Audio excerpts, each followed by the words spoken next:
So over the past month and a half, you've probably seen me make videos like bad trades that the Mariners made. Well, it was just one video, but hey, keep watching that video because that video is still going. And then you've seen me make videos on the Houston Astros, reactions to Mariners games. I said I was going to make some nostalgic videos in the future. I've made some timeline videos. So I've made all these kind of videos, but I'm going to change things up. So I'm going to make a reaction video to this video made by the Urinating Tree. He has made several types of videos, such as failing teams of the past, which turns out that some of those teams were reverse jinxed and then they won championships after those videos. Then you've probably seen him make weekly football updates on NFL games, which they are done really well. You should really look at those.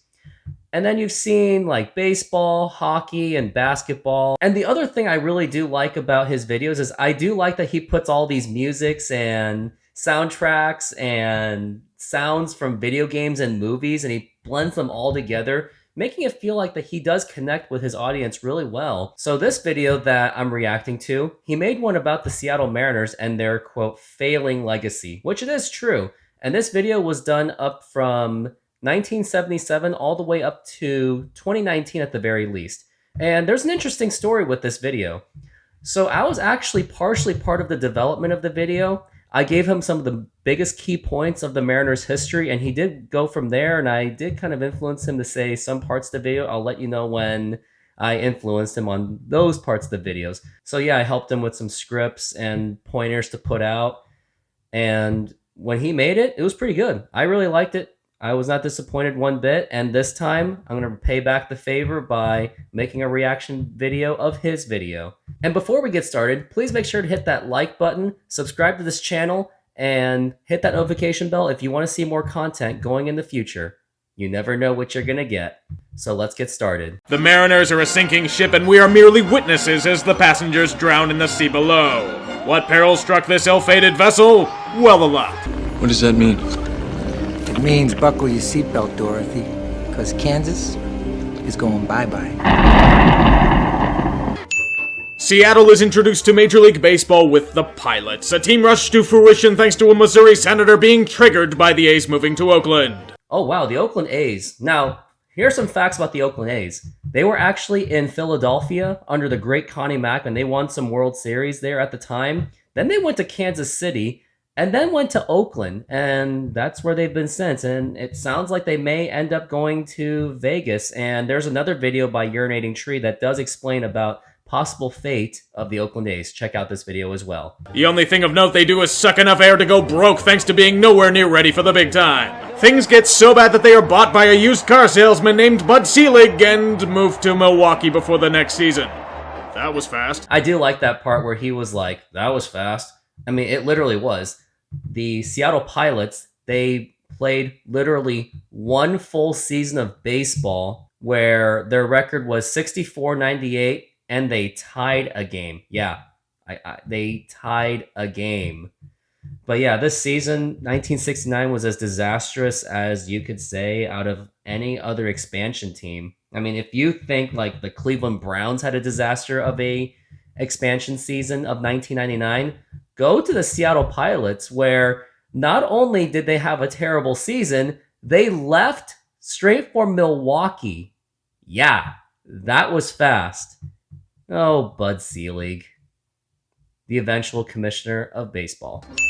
The state of Washington bitches enough about the move that they are given another franchise called the Seattle Mariners, a team that has a legitimate stadium and some semblance of long-term stability. The only punishment for such a deal with the devil is being completely terrible. So not only was there complaining going around, there was also legal problems going on with the fact that the Seattle Pilots left for Milwaukee. Yeah, it became the Brewers. And the most instrumental figure of this process of bringing baseball back to Seattle was Republican Senator Slade Gordon. And he was a longtime senator, at least up until 2000, where he was defeated by Maria Cantwell in a very close, controversial race. I'm not going to go that much into it.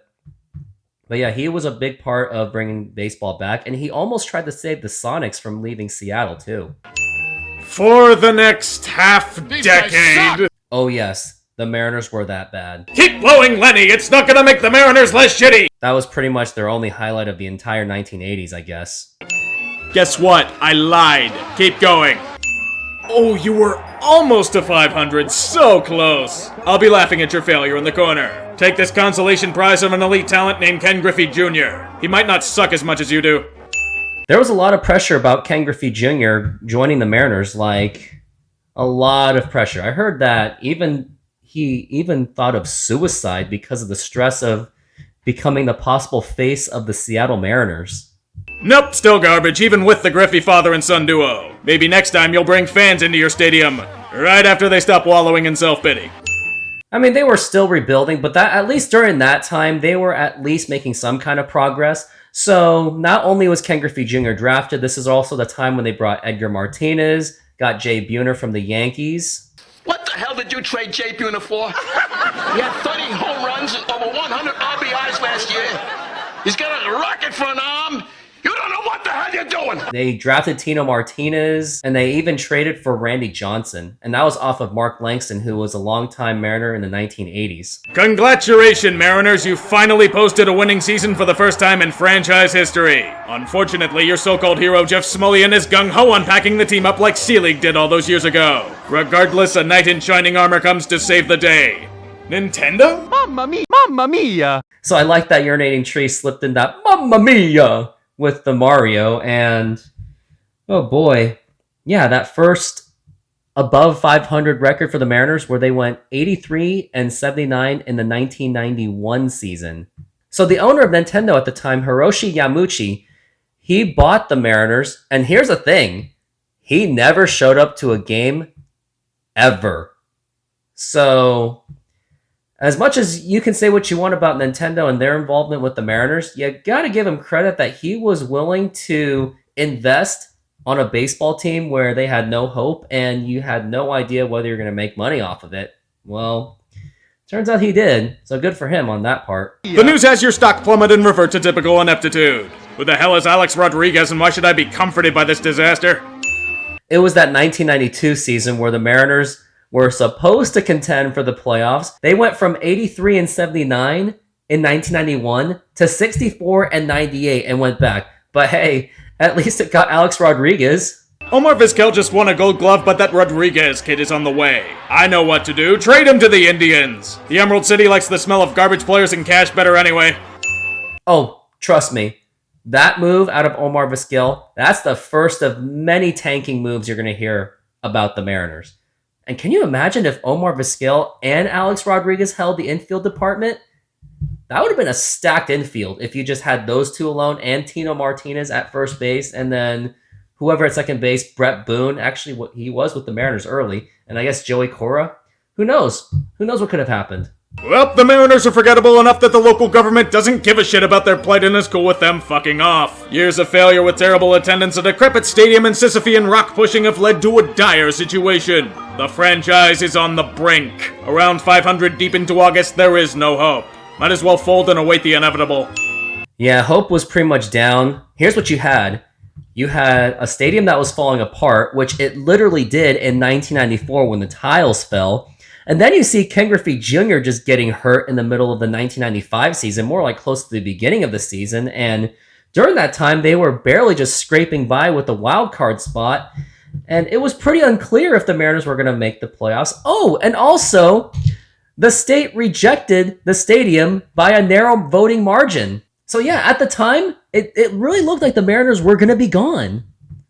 And he said it perfectly. How the fuck did this awful franchise pull a Nosferatu and come back from the dead? They made the playoffs? Something must have fucked up the true timeline. Someone get it back, please. Yeah, that 95 run was that shocking that he definitely had the right to have a reaction like that. The Mariners end up bringing hope back to the miserable citizens of Seattle by making a passionate run to the ALCS. As a result, local politicians' hearts grow 3 sizes and approve a new stadium for the team. The franchise is saved. With guys like Griffey, Randy Johnson, Jay Buhner, Edgar Martinez, and top prospect A-Rod, who knows what they can accomplish? The future is brighter than ever. And this was supposed to be a dynasty in the making for the Mariners. The future really was that bright with those core players that he did mention. And unfortunately, that didn't happen. And why? Well, you're about to see more in this video. A future full of cost-cutting as they let go of many key players and nearly trade Edgar Martinez to the Mets. At least they've won 10 straight and might make the playoffs.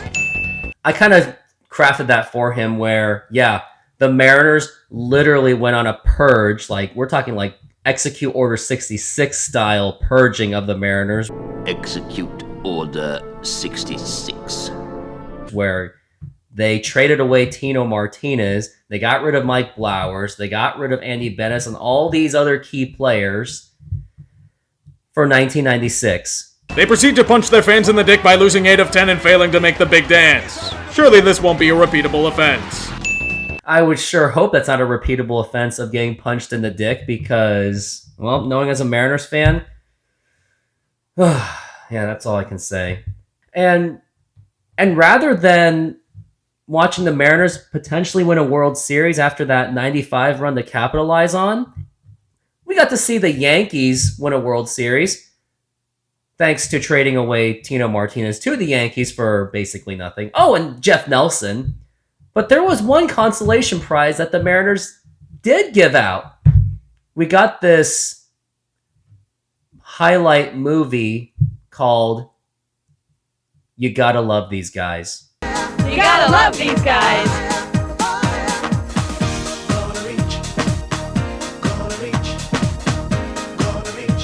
You gotta love these guys. And here's a link to that video too. Who the fuck is David Ortiz and why should I care if he's gone? At least I know who Dave Hollins even is. Not only did the Mariners build the Yankees dynasty, but they also found a way to help build Boston's dynasty. Now, granted, the trade was with the Minnesota Twins, but it turns out that the Twins had David Ortiz at least until the 2002 season, and then they got rid of him, and then Boston picked him up. And then Dave Hollins, although he did pretty well with the Mariners in that last month of the 1996 season, the Mariners didn't even bother bringing him back. And this was only because the Mariners had Russ Davis as a third baseman who they got out of Tino Martinez, but he had a broken leg, so they had to find some kind of replacement, which Dave Hollins did, but because you already had Russ Davis, you got rid of him. The Mariners have gobs of talent throughout the lineup, but still need a piece or two to bolster the overall picture. The bullpen is too much flaming wreckage to get them over the top. Mike Timlin is the prize. All it's going to cost them is one of the top prospects in baseball in Jose Cruz? What the hell?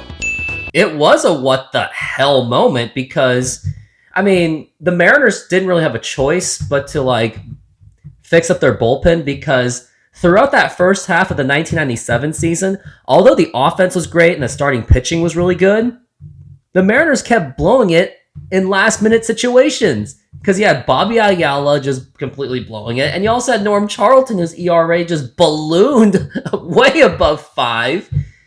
So they basically had nothing to show for in the bullpen. So they got so desperate, they got rid of one of our top prospects in Jose Cruz Jr. for Mike Timlin and Paul Spoljaric, and they didn't really turn out to be much at all. This gross overpayment is not enough. They need Heathcliff Slocum and his over 5 ERA to shore things up. These 2 bums we gave up will amount to nothing, we swear on it.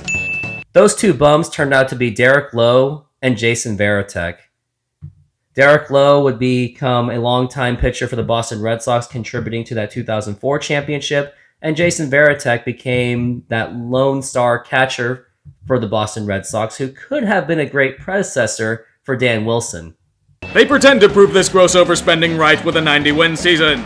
All of it only leads to a relentless beating by means of Orioles in the ALDS. Perhaps you should have given up even more futures for pitching depth. Yeah, so the Mariners won the AL West division in 1997, but it certainly came at a substantial cost of basically nuking your farm system for a bullpen that wasn't any better. And to make it even worse, Baltimore's pitching under Mike Mussina completely shut down the Mariners' offense. They didn't even amount to much at all. Yep, there's the dick punch back to futility. How about some more bullpen collapses to ease the pain? Oh, that's making it worse. Too bad they have no interest in paying Randy Johnson and are about to trade him. Why the fuck would they acquire Mariano Rivera? He's a failed starter. Fuck off, Yankees.